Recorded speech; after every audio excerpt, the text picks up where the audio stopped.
Мырзалар, бир байкаңыздарчы, городской самый надежный кроссоверлердин бирөөсү десем деле болот. Көрүңүздөр, 2023 жылы чыгарылган Lexus RX 350 тугандар. Бул 2.4 жана турбированный мотордо болот буларчы. Жеңил, Carfax'на почти вандализм экен да. Никакой вложениясы кереги жок. Кызыкчылар болсо байланышыңыздар, бүгүнкү аукциондо ойнотулат. 20.500 AQSh долларынан старт баасы коюлган тугандар.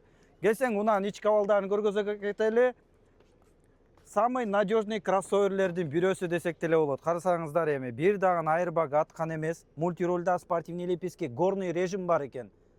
Большой мониторунда беспроводной люктары бар. Мындай болгон перфорационный кожаный салондо дышыши. Көрүңүздөр. Эми көрсөңүздөр эми мына арт эле өзүнчө бир өзгөчө чыкканда бул RX-тердин обновленный кузовторучу. Мындай сплошной жанат мына жеричи. Бул 4WD тугандар. Кызыкчылар болсо срочно байланышка чыгыңыздар.